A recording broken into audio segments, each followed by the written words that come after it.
annoncer le réveil. C'est alors que le réveil viendra.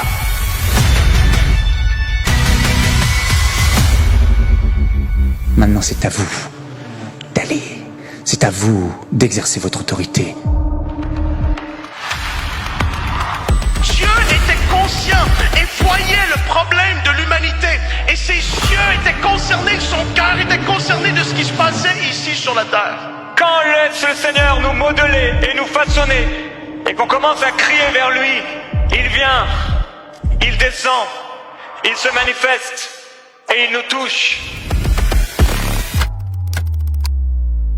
Laissez les hommes et les femmes qui ont le vrai don de Dieu, de le communiquer et d'annoncer la parole de Dieu.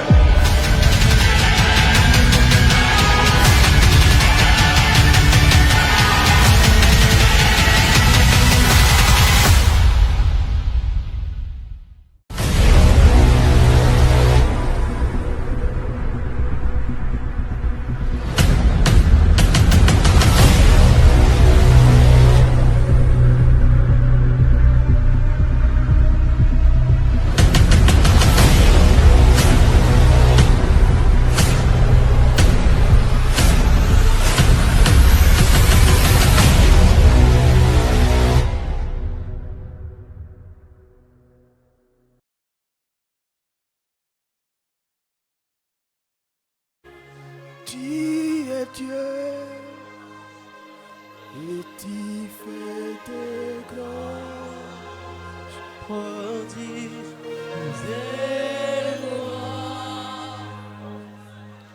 ton nom sur prosterné pour t'adorer.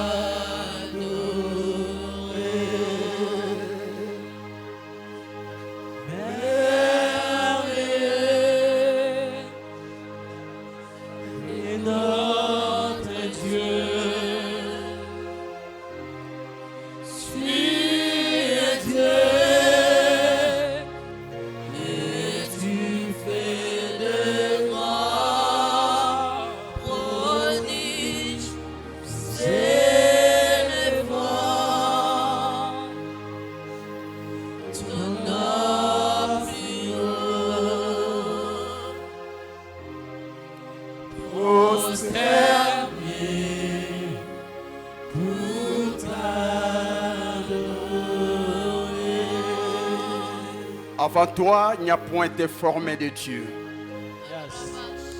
Et après toi, il n'y en aura point.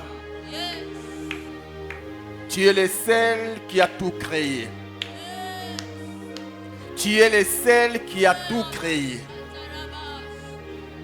Et tu n'as pas été créé, mais tu as amené à l'existence tout ce qui existe aujourd'hui. Hors de toi, il n'y a point de Dieu. Hors de toi, il n'y a point de Dieu. Nous sommes contents de toi. Très fiers de toi. Ceux qui espèrent en toi ne sont jamais confondus. Car jamais tu as décidé ce qui compte sur toi. Oh, le Dieu aux capacités illimitées. Toi, le Dieu qui rend possible l'impossible. Toi qui as amené à l'existence les choses qui existent aujourd'hui. Nous te bénissons, oh Dieu, en ce culte. Nous t'élevons, Seigneur, en ce culte. Et nous t'acclamons, Roi des rois. Nous t'acclamons, Seigneur des seigneurs. Et nous poussons des cris de joie. Sois debout et acclame, pousse des cris de joie.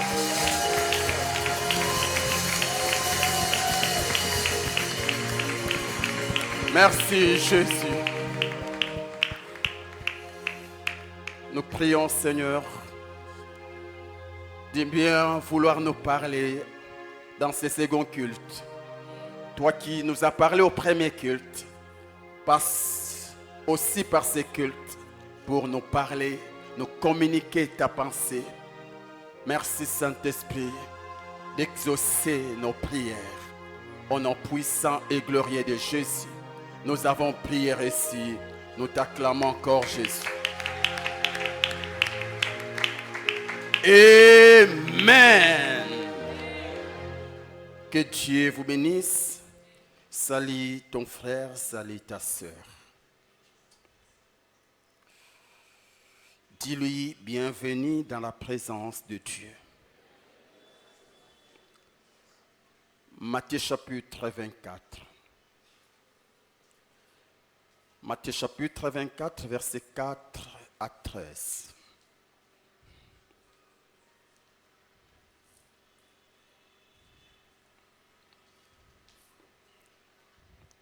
Vous y êtes? Lisons. Jésus leur répondit, prenez garde que personne ne vous séduise, car plusieurs viendront sous mon nom, disant c'est moi qui suis le Christ. Et ils séduiront beaucoup de gens. Vous entendrez parler des guerres et des bruits des guerres. Gardez-vous d'être troublés, car il faut que ces choses arrivent. Mais ce ne sera pas encore la fin. Une nation s'élèvera contre une nation, et un royaume contre un royaume. Il y aura en divers lieux des famines et des tremblements de terre. Tout cela ne sera que les commencements des douleurs. Alors on vous livrera au tourment et l'on vous fera mourir. Et vous serez haïs de toutes les nations à cause de mon nom. Alors aussi plusieurs succomberont et ils se trahiront, se haïront les uns les autres. Plusieurs faux prophètes se lèveront et ils séduiront beaucoup de gens. Et parce que l'iniquité se sera accrue, la charité du plus grand nombre se refroidira. Mais celui qui persévérera jusqu'à la fin sera. Que le nom du Seigneur soit béni. Reprenez vos places. Alors je vous salue tous dans le précieux nom de notre Seigneur et Sauveur Jésus-Christ. Nous vous saluons, vous qui nous suivez en ligne. Nous vous prions d'aller jusqu'à la fin de ces messages. J'invite l'Église à partager les lives de ce matin. C'est un message qui va énormément nous bénir. Partageons les lives et tu peux aller suivre les messages sur notre chaîne YouTube, La Compassion Massina TV. Amen, amen. Tu peux suivre ces messages. Aussi, nous prions parmi nous s'il y a des gens qui ont la grâce de couper les prédications. Tu as une application où tu peux commencer à couper les temps forts des prédications de ton pasteur, bien sûr. Et cela nous fera énormément de bien et le Seigneur te bénira. Amen. Alléluia. Mon héritage en Christ. Aujourd'hui, par la grâce de Dieu, nous sommes au 4e jour. Les vendredis, nous avons dit que ces messages ne concernent pas tout le monde. Ces messages concernent que les enfants de Dieu. Parce que l'héritage de Dieu n'appartient qu'aux enfants de Dieu. La Bible dit dans Romains 8, 17, « Or, si nous sommes enfants, nous sommes aussi héritiers, et héritiers de Dieu et co-héritiers de Christ. » Pour faire participer, ou encore pour faire partie des lots des gens qui bénéficient de l'héritage de Dieu, eh bien la condition c'est être enfant de Dieu. Enfant de Dieu. Si tu n'es pas enfant de Dieu, ces messages ne te concernent pas. Alléluia. Nous l'avons dit les jeudis, les vendredis, j'allais dire que toute créature, Dieu est le créateur de tout homme. Dieu est le créateur de tout homme, mais Dieu n'est pas le père de tous les hommes. Alléluia. Dieu n'est pas le père de tous les hommes. Et dans Jean chapitre 1, verset 12, la Bible nous révèle la condition pour devenir enfant de Dieu. La Bible dit, mais à tous ceux qui l'ont reçu, à ceux qui croient en son nom, il leur a donné le pouvoir de devenir enfant de Dieu. On n'est pas enfant de Dieu, on le devient. Le pouvoir de devenir. Ce n'est pas parce que tu as été créé à l'image de Dieu que tu es enfant de Dieu. Non. Pour devenir, il faut confesser la Seigneurie de Jésus-Christ. Il faut croire en Christ. Alléluia. Alors, j'aimerais poser une question. Y a-t-il un homme, une femme en ces lieux qui a crié en Jésus? Donc ici, je suis en face des païens. Est-ce que je suis en face des païens? Je suis en face des chrétiens. Est-ce qu'il y a-t-il un homme qui a donné sa vie à Jésus en ces lieux? Oh, j'ai une bonne nouvelle pour toi. C'est-à-dire quoi? Sache-le que tu es devenu enfant de Dieu. Enfant de Dieu.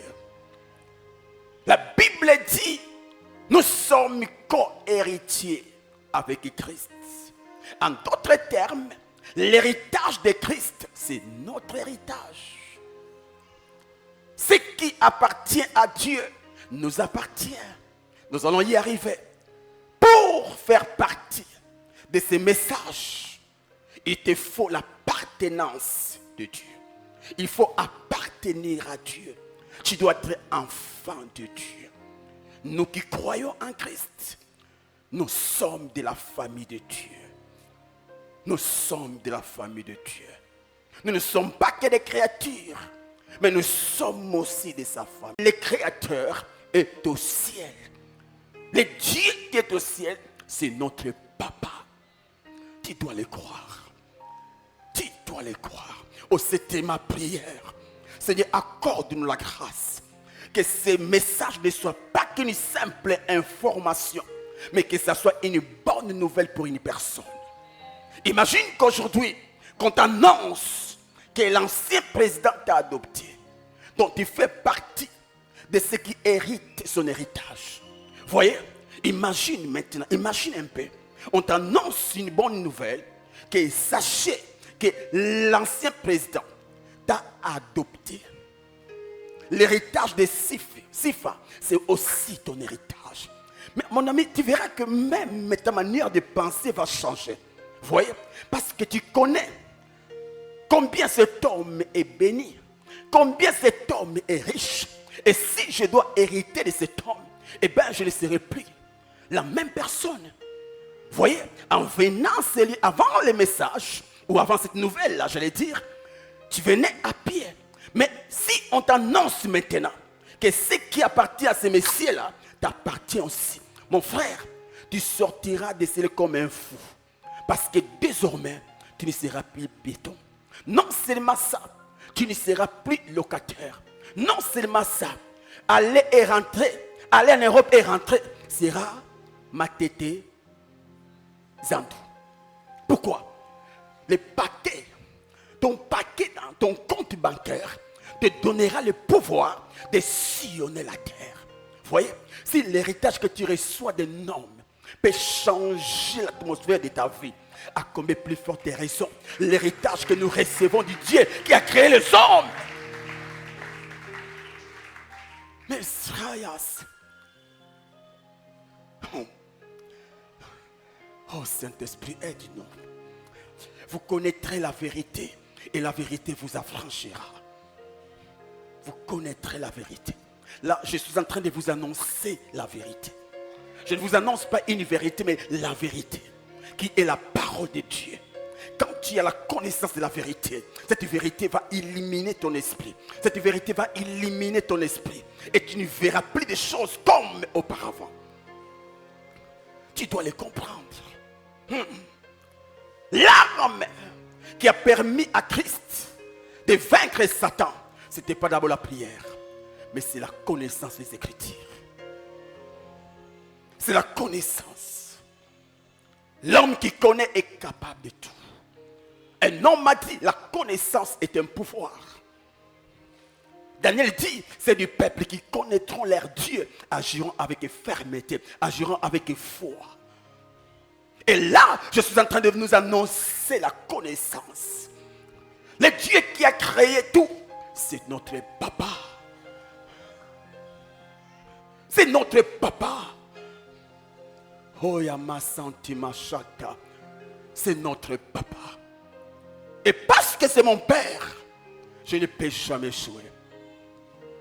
Parce que c'est mon Père, je ne peux jamais, jamais et jamais échouer. Tout, c'est dans la tête. Je comprends pourquoi l'apôtre Paul dit que le Seigneur renouvelle votre intelligence. Il élimine votre intelligence. Beaucoup de chrétiens sont venus en Christ, mais avec leur manière de voir des choses, avec la manière humaine de voir les choses. Tu as accepté Christ, mais ta pensée, tes façons de voir ou ta façon de voir ressemble encore à celui qui n'a pas encore cru en Christ. C'est pourquoi nous ne sommes pas émerveillés lorsqu'on nous annonce la bonne nouvelle. Mes frères, l'évangile est différent de la loi. La loi n'est pas une bonne nouvelle. La loi vient te condamner. La loi vient te dire si tu fais ça, tu verras ça. Mais l'évangile, c'est une bonne nouvelle. Tout ce que tu peux avoir, tu l'as par la grâce. Tu dois croire. La bonne nouvelle doit émerveiller nos vies. Tu dois croire en ça. Tu dois croire. Jésus dit, l'apôtre Jean, la Bible dit, et qui sont nés, non de la chair, ni du sang, ni de la volonté de l'homme, mais de Dieu. Tu n'es pas devenu chrétien parce qu'un pasteur a prié pour toi ou parce qu'un homme a prié pour toi. Tu es devenu chrétien parce que Dieu l'a décidé. Tu es le fruit de la décision de Dieu.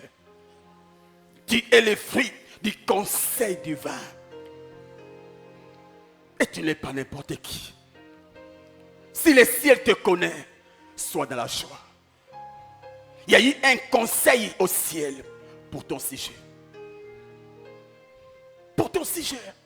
Et tu ne peux jamais être abandonné. Même quand tu sembles être abandonné parce que tu es connu du ciel, oh mon ami, tu t'en sortiras un jour. Que le Seigneur t'aide. Qu'il enlève en toi ces voiles qui ne te permettent pas de voir les choses comme Dieu les voit. Tu dois monter en esprit, comprendre que tu n'es pas n'importe qui.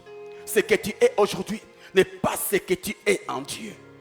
Quand les hommes te voient, ils voient un malheureux, ils voient un maudit, ils voient un échec. Mais quand le ciel te voit, il te voit un vainqueur. Voilà pourquoi la Bible dit, nous sommes plus que vainqueurs. Alléluia. Alléluia. Que cela change ta façon de voir les choses. Un homme, on l'annonce que tu fais partie du conseil ministériel de cette nation. Vous verrez que la même personne qui avait une mentalité des hommes bas, la même personne va changer sa façon de voir les choses. Et directement, il va penser grand. Directement, il va penser des gardes du corps. Directement, il va penser une maison ou une nouvelle adresse. Vous verrez la personne qui habitait dans un coin du pays ou dans un coin de la ville. Quand il apprend que tu fais partie des ministres dans ce nouveau gouvernement, la personne, vous allez voir qu'il va changer sa manière de penser. Et d'office, cet homme déménagera. Parce que son statut actuel ne lui permet pas de rester dans ce coin-là de la ville. Voyez, juste une annonce change la mentalité de l'homme. Pareil aussi, si tu peux croire à cette annonce, ta vie ne sera plus la même. Ah, j'aimais ce que l'homme de Dieu Wafo a dit. Tu as une carte d'identité. Et sur ta carte d'identité, il est écrit Mananga. Non, Mananga. Poste non, Mananga. Nom du père, Mananga. Nom de la mère, Mbewa. Vous voyez, là, c'est l'identité biologique. Et cet homme a dit, au-delà de cette identité, nous avons une nouvelle identité. Et nous devons aussi avoir des cartes célestes. Tu as une carte où tu écris non, Jésus. Non, fils de Jésus. Non, chrétien. Poste non, croyant en Christ. Donc, tu as une carte d'identité céleste où tu sais que au-delà que je sois Mananga, je suis céleste. Je suis du ciel. Je suis fils de Dieu. Et personne ne me touchera.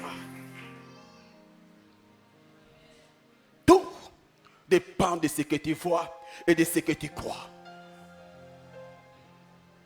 Tu n'es pas ici comme si tu venais à l'école. Du reste aussi, quand nous allons à l'école, c'est pour apprendre, afin d'aller impacter la société. Pareil aussi, quand nous venons à l'église, c'est pour être informés, afin que l'information fasse de nous des formateurs, des hommes qui vont impacter, qui vont influencer. Alléluia. Je suis fier d'être enfant de Dieu. Je suis fier d'être enfant de Dieu. Je le suis. Et mon papa m'aime. Méchants que sont vos parents, jamais ils vous ont donné à la place du pain la pierre, à la place du poisson les serpents. À combien plus forte raison, dit Jésus, votre Père céleste ne vous donnera-t-il pas des bonnes choses? Des bonnes choses sont pour nous. Des bonnes choses sont pour nous. Des bonnes choses.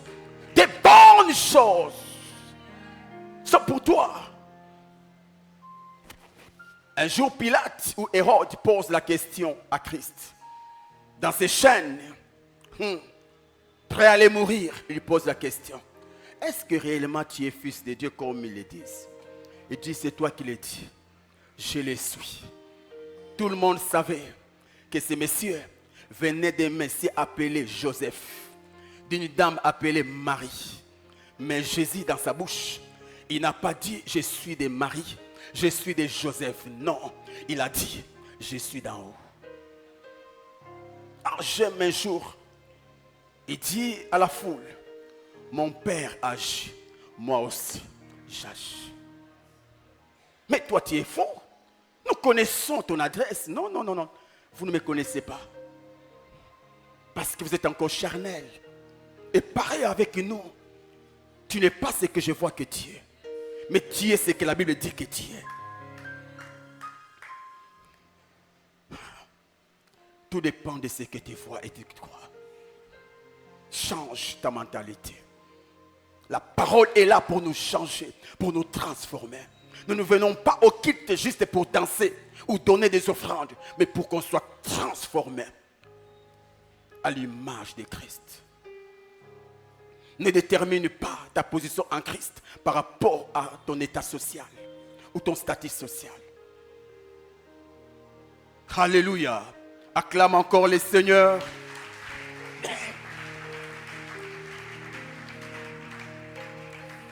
Est-ce qu'il y a-t-il un enfant de Dieu en ces lieux? Alors, c'est quoi mon héritage en Christ?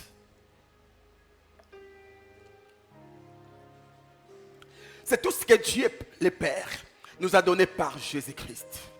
Ou toutes les bonnes choses que Dieu nous a données en Jésus-Christ. J'aime ce que l'apôtre Paul dit dans Éphésiens chapitre 1, verset 3. Béni soit Dieu, le Père de notre Seigneur Jésus-Christ, qui nous a bénis de toutes sortes de bénédictions spirituelles dans le lieu céleste en Christ. Dieu nous a bénis. La croix de Jésus nous a bénis. La croix de Jésus nous a bénis. Ah, que Dieu te bénisse, toi qui dis Amen. La croix de Jésus nous a bénis. Alors que l'enfer se réjouissait. Lorsque Jésus était pendu, ce que l'enfer ne savait pas, c'était une passe en or qu'il donnait à Dieu afin de bénir Justin, afin de bénir Enoch, afin de bénir ta vie. Ah, c'est pourquoi on appelle les mystères de la croix. C'est un mystère, quelque chose qu'on ne peut comprendre avec l'intelligence humaine. Comment quelqu'un soit pendu et sa crucifixion soit une bénédiction pour les autres. Alors que la Bible dit maudit quiconque est pendu au bois. Mais ces jours-là, la malédiction nous a bénis. Waouh! C'est un mystère. Ne t'approche pas de la Bible avec l'intelligence humaine. Sinon, tu deviendras athée. Approche-toi comme un bébé, prêt à dire, comme un enfant, prêt à dire à son père, papa, tu vois cet avion, tu dois me l'acheter. Waouh, mon ami. Comment l'enfant peut demander à son père qui n'a même pas un vélo, un avion? Pourquoi? Parce que pour l'enfant, son père est le tout-puissant. Son père est capable de tout. Vous voyez, si l'enfant qui a un père qui n'est pas le tout-puissant pouvait demander à son père des choses que le père n'a pas la capacité ou la possibilité de lui acheter. À combien plus forte raison nous qui croyons à un Dieu tout-puissant. Mes amis, soyons des enfants. Voilà pourquoi la Bible ne dit pas d'abord nous sommes fils, nous sommes enfants. Un enfant, c'est quelqu'un qui a la toute confiance à son père. Il peut croire que son père peut créer un aveu même. Et c'est ça avec nous. Nous devons le croire. Nous devons le croire. Tout ce qui appartient à Dieu nous appartient. Alors j'avais dit au premier culte, ces bonnes choses sont réparties en deux groupes. Il y a les choses spirituelles et physiques, ou encore l'héritage spirituel et l'héritage physique. Alors commençons par des choses spirituelles ou l'héritage spirituel. Nous allons donner un seul héritage aujourd'hui et la semaine prochaine, nous allons ajouter d'autres choses. Alors écoutons. Je parle de l'héritage spirituel. Avant les péchés d'Adam, la Bible dit que Adam vivait en communion avec Dieu. Adam passait des bons moments avec son Créateur. Chaque jour, il communiait avec son Créateur. Chaque jour, il bénéficiait de la présence permanente de Dieu. Et la vie éternelle était son partage. Pourquoi? Parce qu'il n'y avait pas de péché en lui. Mais la Bible dit, mais tu ne mangeras pas de l'arbre de la connaissance du bien et du mal, car le jour où tu en mangeras, tu mourras. Ce verset nous amène à comprendre que si l'homme n'avait pas touché à l'arbre interdit, il n'allait jamais mourir. Avant les péchés, l'homme bénéficiait de la vie éternelle. Avant les péchés, l'homme était dans l'atmosphère de la vie éternelle. Bref, la Bible dit, dans les jardins, parmi les arbres, il y avait des arbres spéciaux. Il y avait l'arbre de la connaissance du bien et du mal et l'arbre de vie. Vous voyez, Dieu a dit à l'homme de ne pas toucher l'arbre de la connaissance du bien et du mal. Mais à part cet arbre, il y avait un autre arbre plus précieux que le premier. C'est l'arbre de vie. Et quand vous lisez la Bible, dans Genèse, dans Genèse 3, versets 23 à 24, la Bible dit, et l'Éternel Dieu les chassa du jardin d'Éden pour qu'il cultivât la terre, d'où il avait été pris. C'est ainsi qu'il chassa Adam. Et il mit à l'orient du jardin d'Éden les chérubins qui agitent une épée flamboyante pour garder le chemin de l'arbre de la vie. Bon, je peux en commenter. Il y a un verset que j'ai oublié. Je peux en commenter. Attends, je vois un peu ces versets. Là où l'on dit... Ok. Voilà. La Bible dit, empêchons-les maintenant d'avancer sa main, de prendre de l'arbre de vie et de vivre éternellement. Donc ici, la Bible nous révèle que l'arbre de vie symbolisait la vie éternelle. Vous voyez? Donc dans les jardins, il y avait aussi la vie éternelle. Il n'y avait pas que l'arbre de la connaissance du bien et du mal. Il y avait aussi l'arbre de vie ou la vie éternelle. Et dans la vie éternelle, nous voyons un Adam opérer comme Dieu, faire des choses comme Dieu, parler comme Dieu, penser comme Dieu. Lorsque tu as la vie éternelle, ta manière de penser change. Ta manière de voir les choses change. Parce que tu bénéficies de la connaissance et de la toute-puissance du Dieu qui a créé la vie éternelle. Dans les jardins, tout allait bien avec Adam. Tout allait bien dans la vie d'Adam. Il n'y avait pas de maladie. Il n'y avait pas de pauvreté. Il n'y avait pas de douleur. Il n'y avait pas, car là où il y a la vie éternelle, il n'y a pas ces choses. Vous voyez, tout allait bien. L'homme était en paix. Dieu communiait chaque jour avec l'homme. Le Seigneur visitait l'homme. L'homme avait la sensibilité d'entendre la voix de Dieu. L'homme ne pouvait pas remarquer qu'il était né. Vous voyez, il ne pouvait pas remarquer cela à cause de la présence de Dieu, à cause de la vie éternelle. Mais, à un moment donné, l'homme va suivre les conseils de l'ennemi. Il va toucher à l'interdit. Et à cause de ses péchés, l'homme a été chassé du jardin. Dieu a dit à son conseil, empêchez-le de toucher. Et pour bien l'empêcher de toucher l'arbre de vie, il faut qu'on les chasse. L'homme a été chassé. Il a été chassé de la vie éternelle. Regarde, Dieu, après les péchés de l'homme, il n'a pas enlevé son intelligence dans l'homme. Il n'a pas non plus enlevé son esprit dans l'homme. Vous voyez, il n'a pas enlevé les dons, les pouvoirs dans l'homme. Il n'a pas enlevé. Il a juste empêché l'homme d'avoir accès à ce qui est essentiel. C'est quoi? La vie éternelle.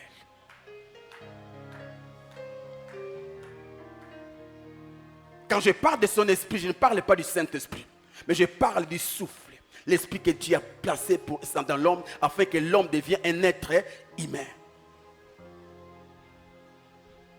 Parce que quand Dieu te chasse, donc il se retire de toi. Et le Saint-Esprit, c'est Dieu. L'homme est resté sans poids, sans puissance. C'est lui que les animaux craignaient. Après le départ de Dieu, il est devenu faible.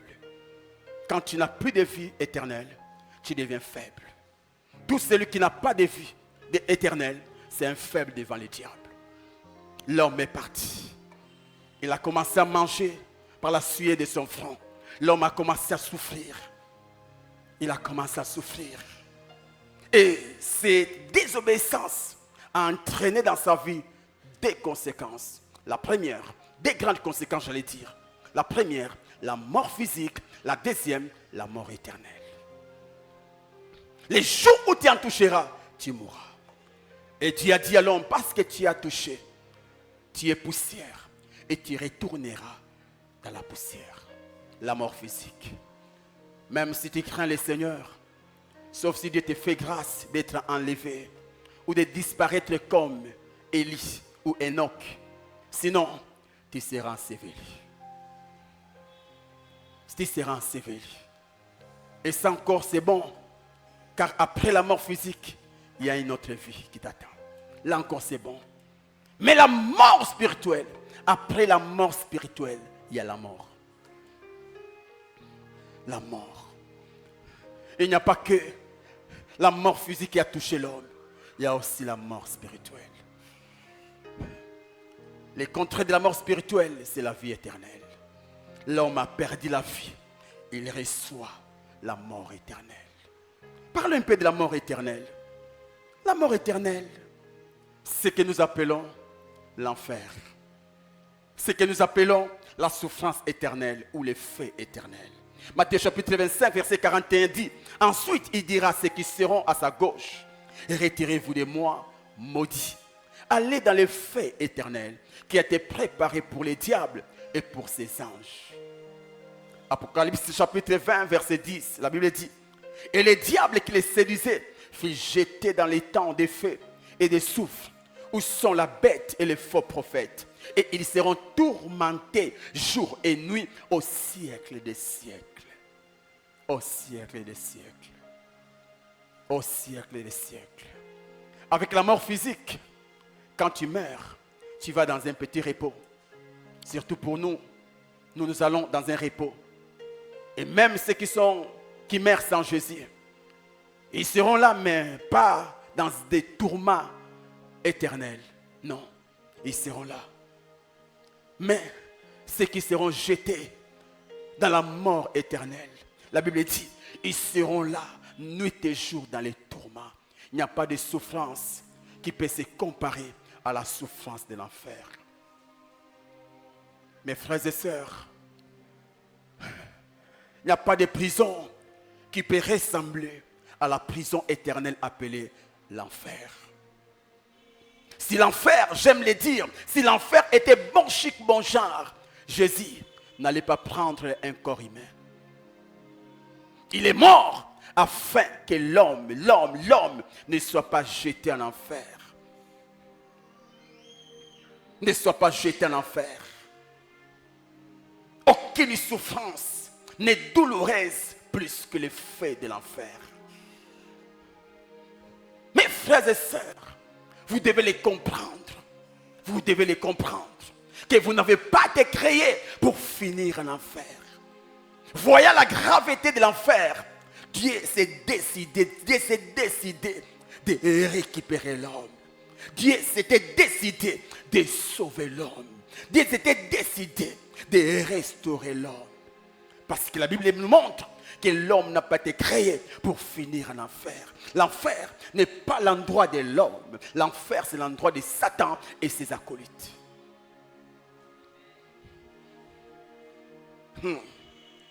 Et vous savez quoi?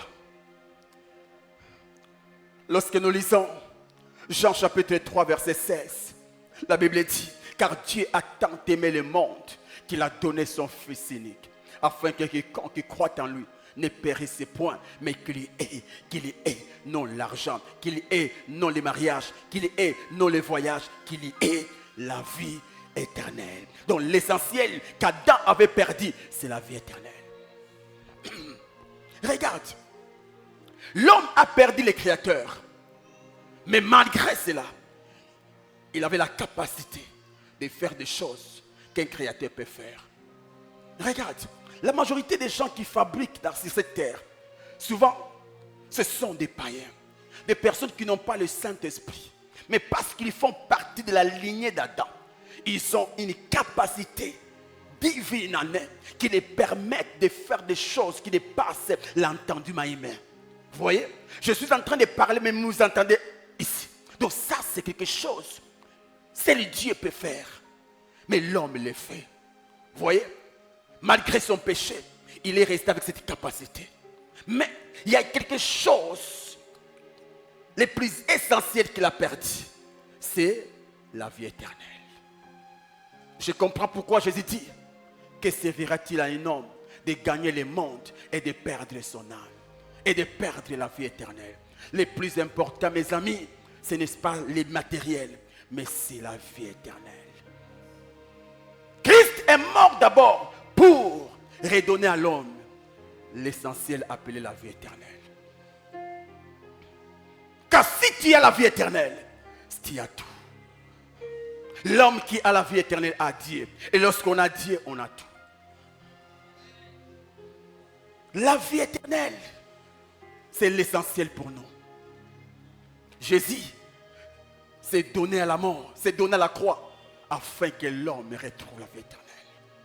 Mais j'aime la précision. Et j'aimerais le dire aujourd'hui aussi, dans ce culte. La Bible dit, car Dieu a tant aimé le monde qu'il a donné son Fils. En d'autres termes, Dieu a tant aimé le monde qu'il a donné à l'homme la vie éternelle. Mais il y a une condition, afin que quiconque croit. Mon frère, tu dois comprendre que ta volonté dans les décisions de Dieu, ta volonté dans les décisions de Dieu est importante aussi.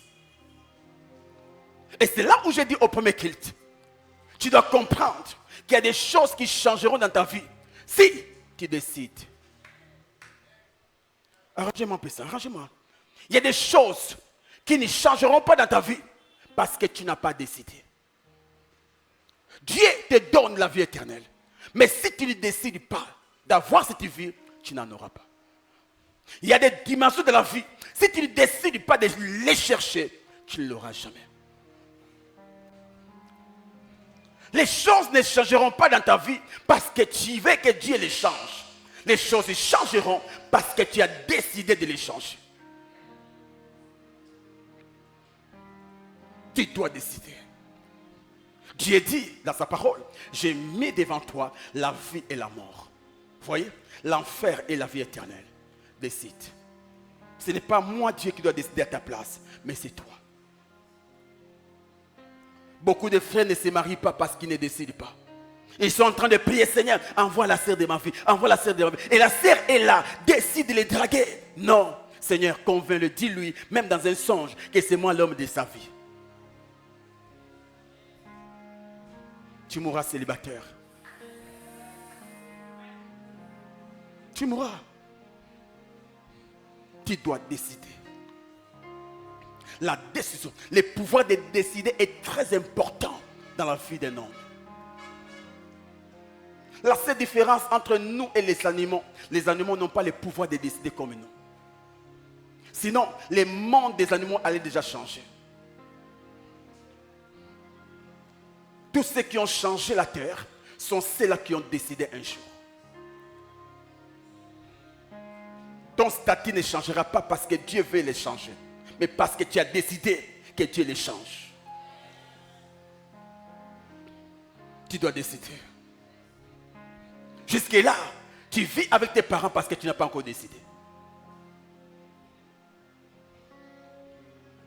Écoute, la bénédiction ou le succès n'a jamais été un produit d'hasard.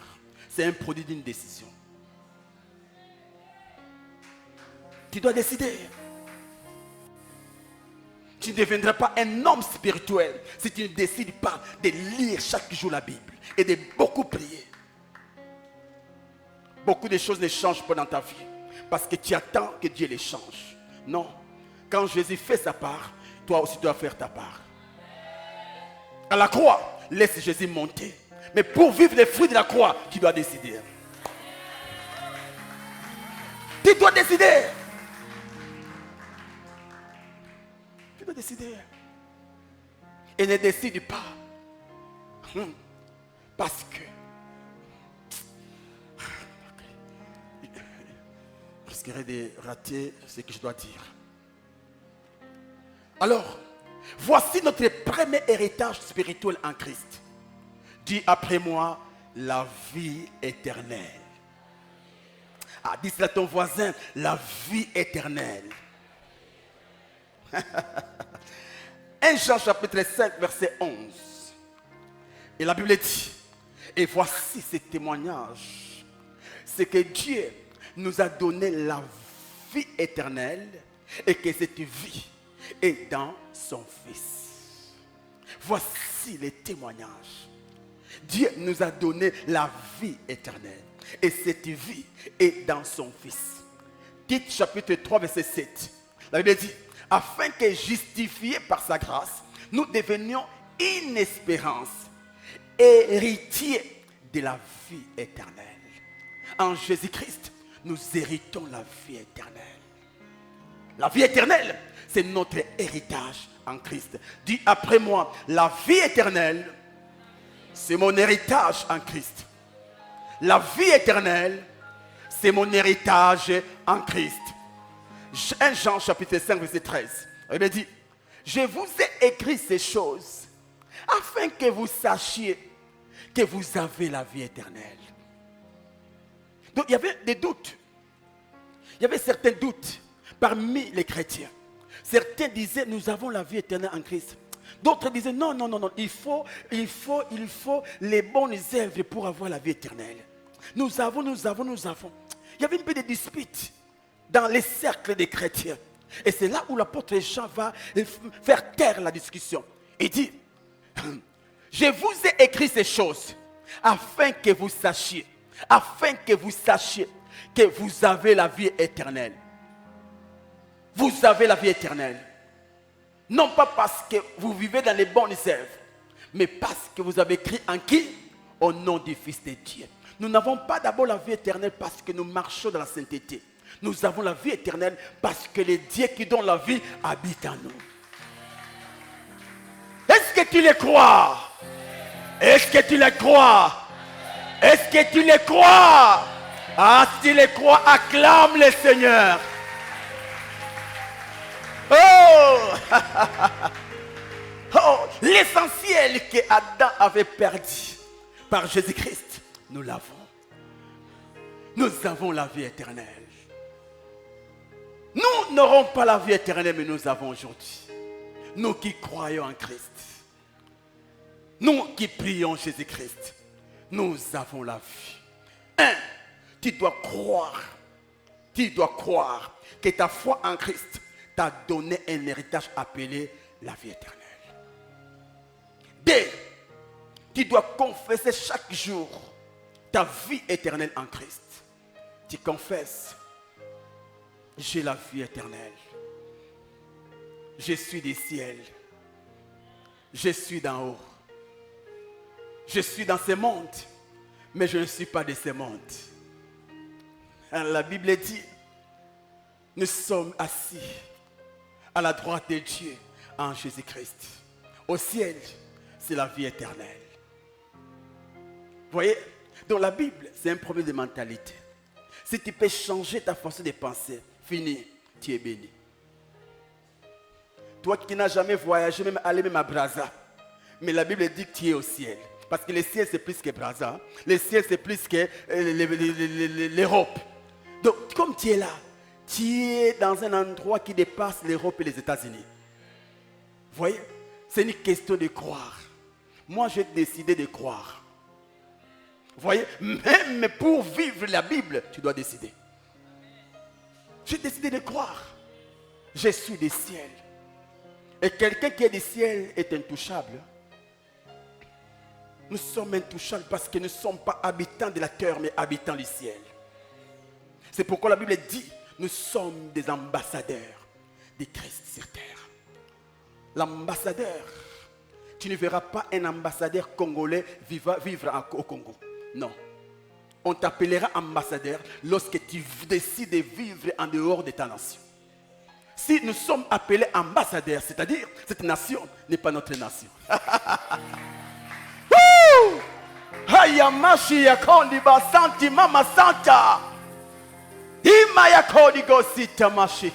C'est là où vous allez entendre l'ambassadeur des États-Unis au Congo, l'ambassadeur de France au Congo. Oh, pareil aussi, l'ambassadeur de Christ sur la terre.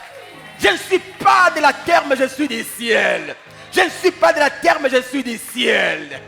Étant candidat du ciel, ma source financière ne dépend pas de ma nation congolaise, mais dépend de ma nation céleste.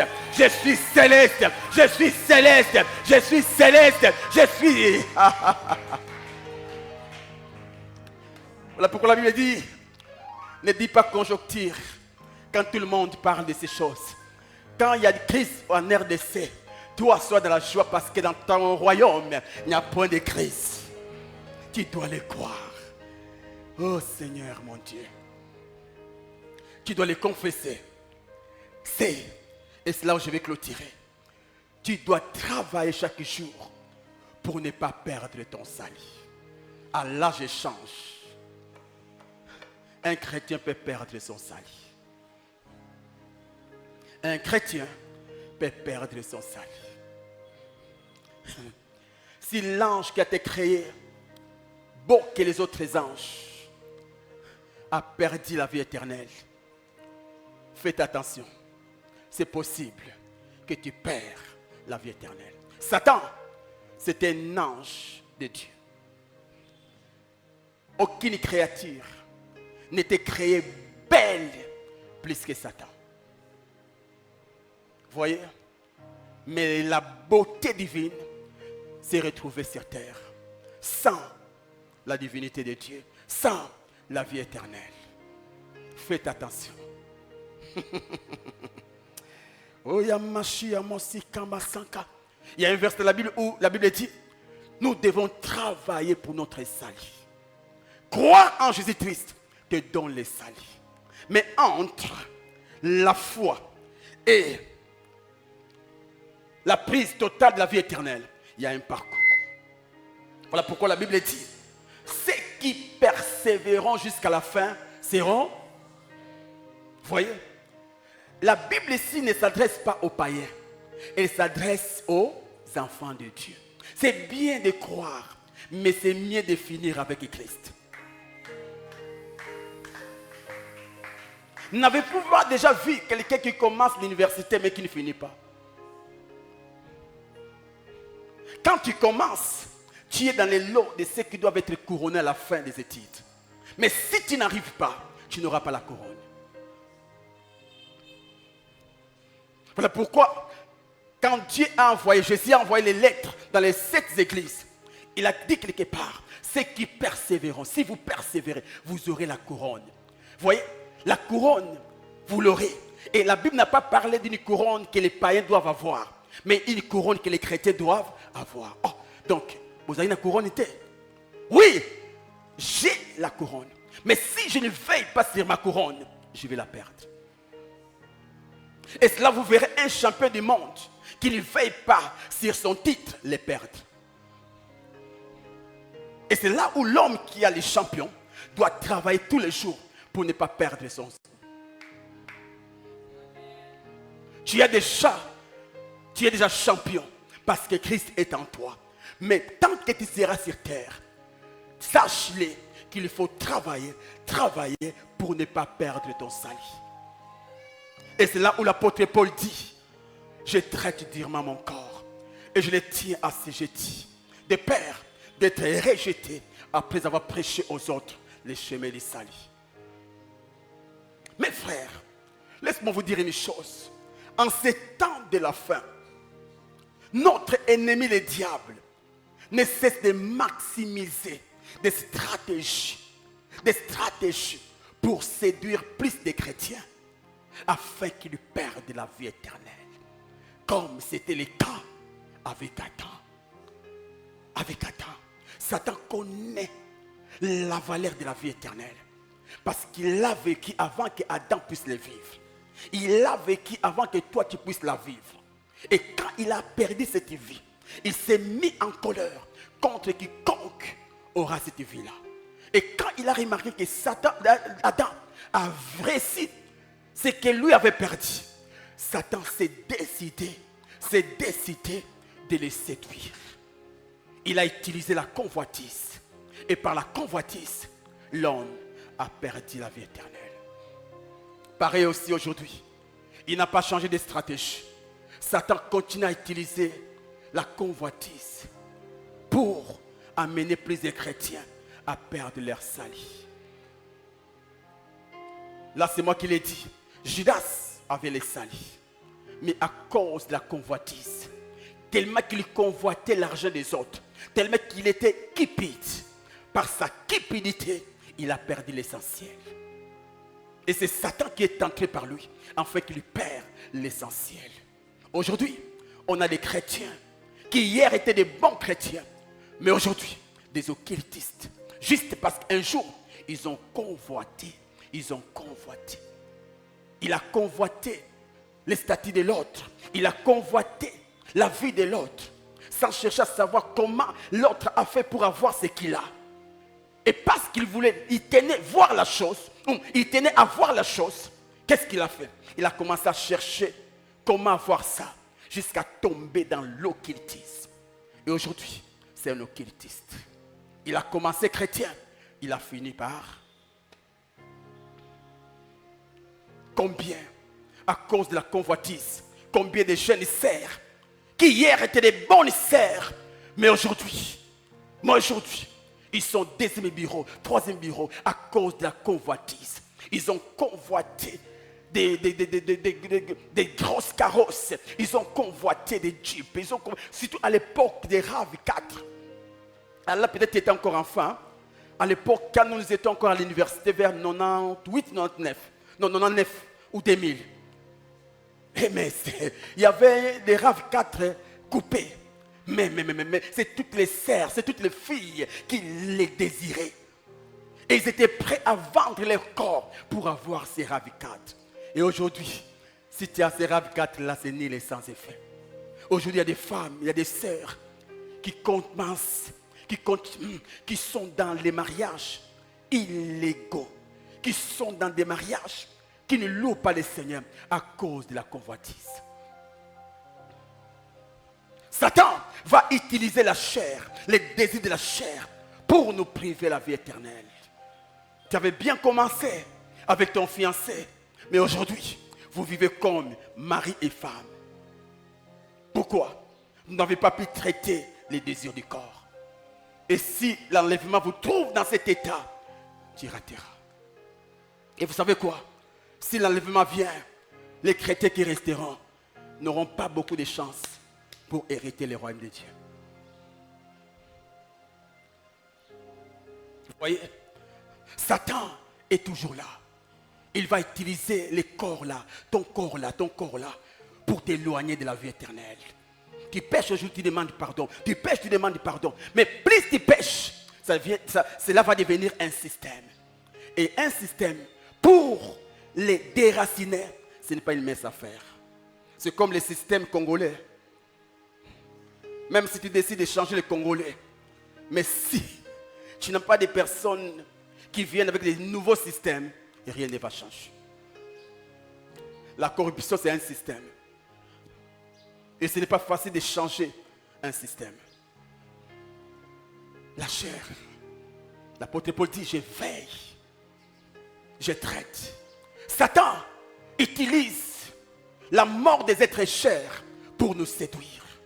Il te prend ta femme, il te prend ton mari, il te prend ton enfant que tu aimes, il te prend. Quand il te prend ces choses, tu dis, mon non, mon Dieu, si tu étais là, si tu étais même mon papa, tu n'allais pas permettre ces choses. Seigneur, je vois que tu ne m'aimes pas.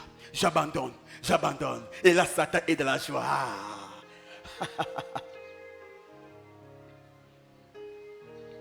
L'apôtre Paul dit, ni la mort, rien ne me séparera.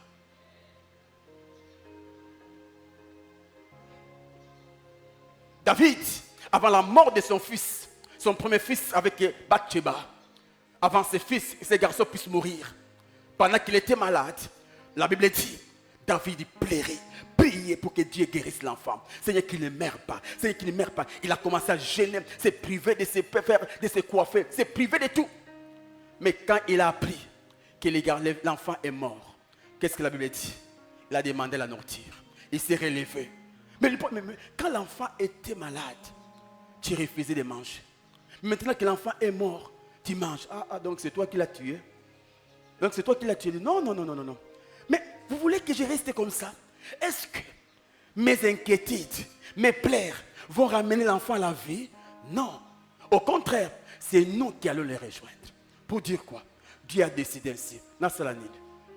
Je change, je continue ma course. Pourquoi? Parce qu'il a compris. Si je me laisse dans ces problèmes, Satan a kozwanga. A kozwanga. Mieux vaut perdre un homme que de perdre la vie éternelle. Ne perds pas la vie éternelle à cause d'un travail perdu. Ne perds pas la vie éternelle à cause d'un fiancé perdu. Parce qu'il y a des gens qui ne prient plus aujourd'hui parce que le fiancé est parti, parce que la fiancée est partie. Ne perds rien. Il y a des chrétiens aujourd'hui qui ne prient plus parce que les choses ne marchent pas dans leur vie. Satan utilise aussi les promesses qui tardent à s'accomplir pour séduire plusieurs chrétiens et les amener loin de Dieu. Seigneur, tu m'as dit ça, mais j'ai vu ça.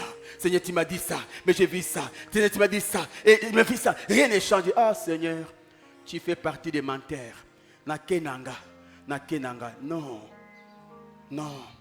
Et c'est là où les amis de Daniel ont dit au roi, même si notre Dieu ne nous retire pas du feu, nous n'allons jamais adorer ton Dieu.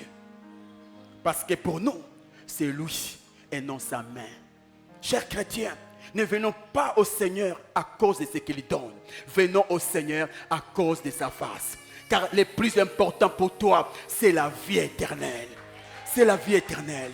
La terre passera, le ciel passera, l'or passera, l'argent passera, le mariage passera, les voyages passeront, tout ce que tu connais passera. Oh, passera. Si tu n'as pas la vie éternelle, zéro, zéro, zéro. Amen. Amen. Amen. Amen. C'est pourquoi Jésus dit, prenez garde que personne ne vous séduise. Que personne ne vous séduise. Hébreux 10, 36, car vous avez besoin de la persévérance, afin qu'après avoir accompli la volonté de Dieu, vous obteniez ce qui vous est promis, la vie éternelle. Hébreux 10, 39. Nous ne sommes pas de ceux qui se retirent pour se perdre, mais de ceux qui ont la foi pour sauver leur âme. Ne permets à personne de te voler la vie éternelle. Ne permets à personne. Ne laisse pas la chair te voler la vie éternelle. Que l'argent ne te vole pas la vie éternelle. Que ta beauté ne te vole pas la vie éternelle. Que l'alcool ne te vole pas la vie éternelle. Même ton mari, ta femme, ne lui permet pas qu'il te vole la vie éternelle. Ne permet à personne.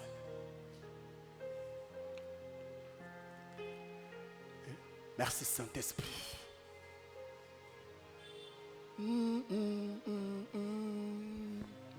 Difficulté. Tu es venu enseigner malgré toi. Tu es abattu. Tu n'as plus le goût de prier. Tu n'as plus le goût de servir Dieu. En quelque sorte, Dieu t'a décidé. Et tu deviens un matindika. Tu deviens très mécanique dans les choses de Dieu. Tu commences à forcer au point même de commencer à faire des choses que tu avais laissées il y a longtemps. Tu commences à refaire ces choses-là que tu avais laissées il y a longtemps. Tu ne prenais plus l'alcool, mais ces derniers temps tu prends l'alcool. Tu ne suivais plus ces films-là, mais ces derniers temps tu les suis. Parce que pour toi Dieu t'a décidé. Dieu t'a pris ce qui est important pour toi. Et tu es découragé, tu es découragé. C'est sous ma tête tu as compris que l'essentiel pour toi, ce n'est pas ce que Dieu donne, mais ce que Dieu est pour toi.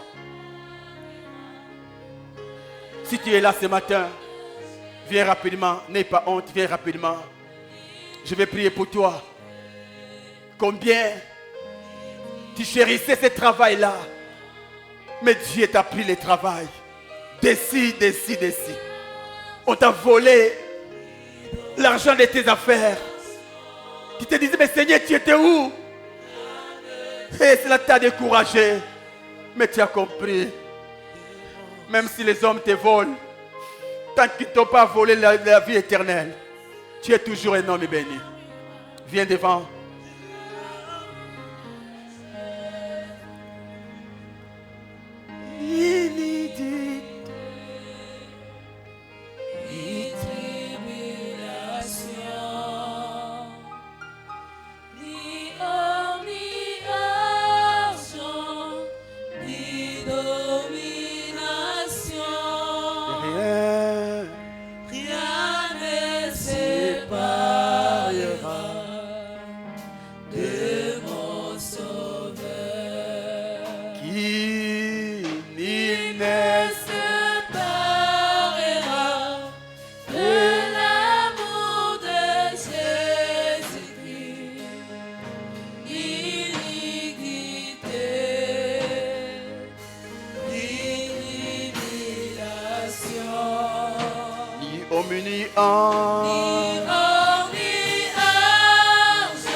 Je me rappelle encore en 2002, ma mère était fortement malade.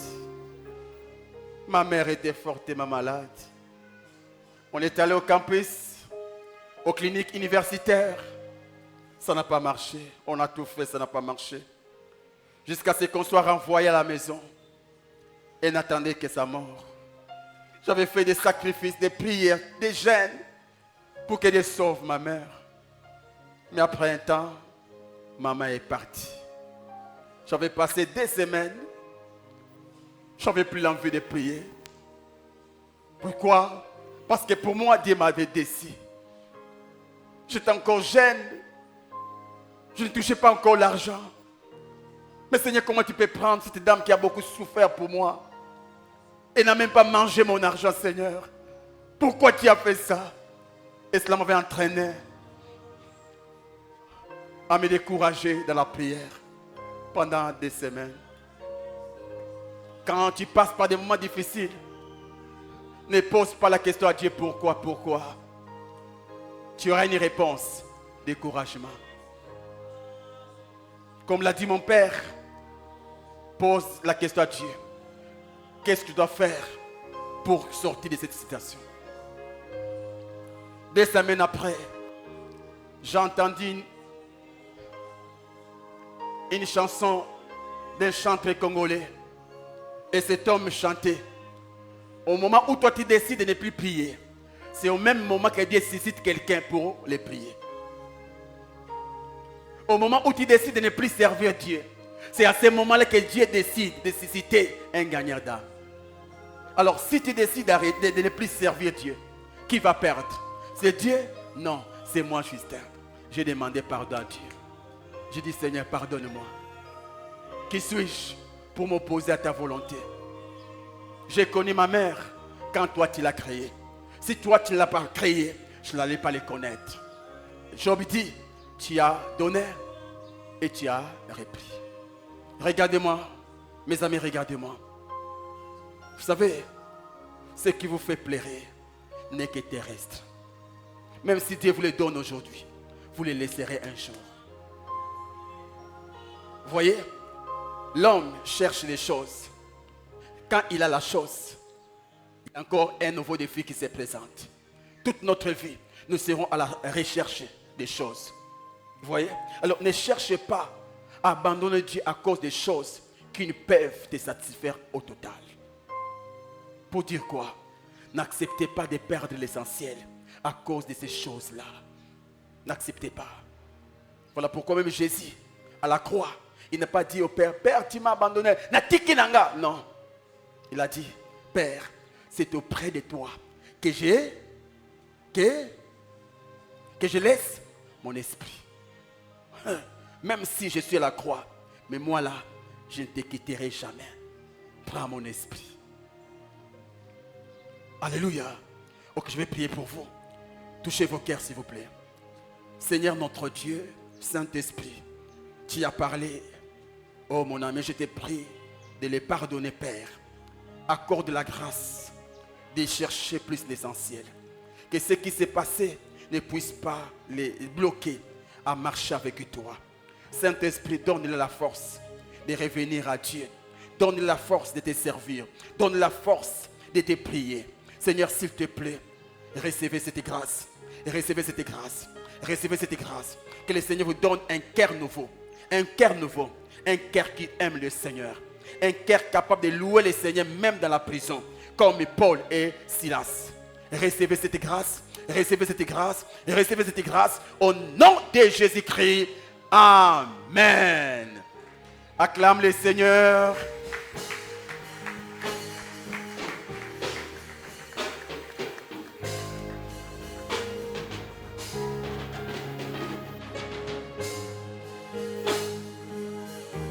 Tu peux continuer à acclamer les seigneurs. Acclame bien les seigneurs pour le message que tu viens d'écouter. Nous disons un grand merci à notre papa pour ce message. Que le Seigneur ne cesse de vous arroser et d'arroser votre ministère. Vous êtes une très grande bénédiction pour cette église. À présent, nous voulons offrir à l'Éternel.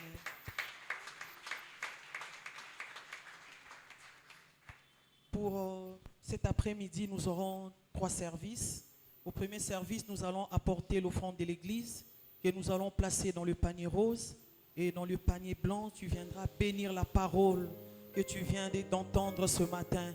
Et au deuxième service, nous allons payer nos dîmes et donner nos actions de grâce. Et au troisième service, nous allons remettre nos enveloppes pour le loyer et nous allons donner notre contribution pour l'achat parcelle. Si tu es prêt, tu peux déjà t'approcher. Qui me séparera de l'amour de Jésus? Ni l'idée, ni l'hybridation, ni ornage,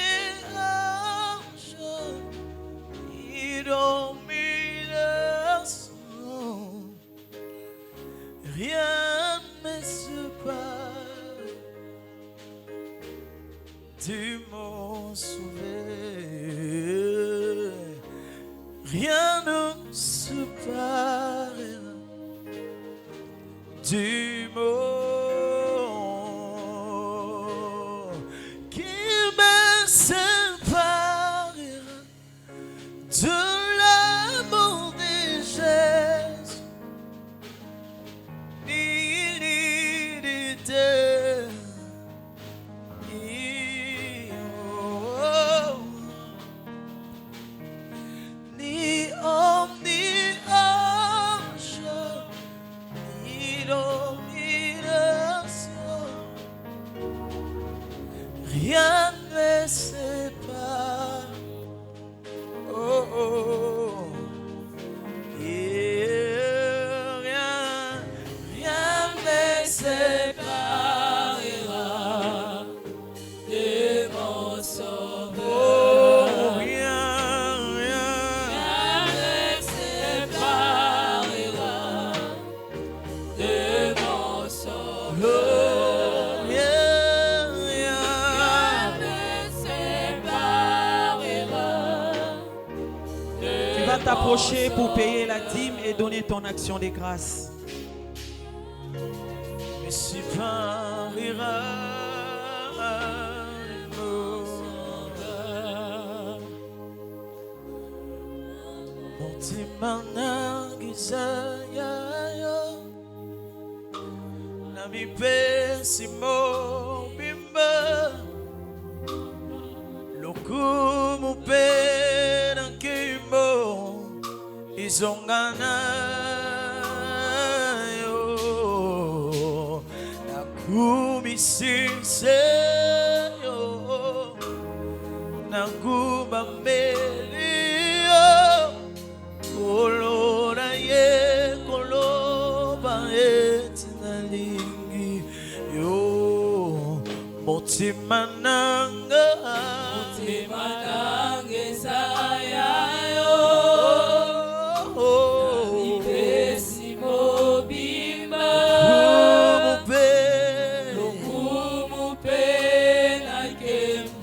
À présent, nous allons nous approcher pour remettre nos enveloppes pour les loyers que nous allons placer dans le panier beige. Et pour l'achat parcelle, tu vas placer dans le panier gris.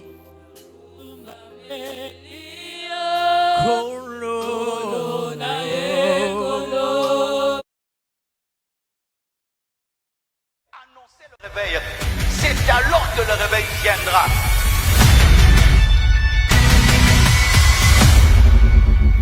Maintenant, c'est à vous d'aller. C'est à vous d'exercer votre autorité.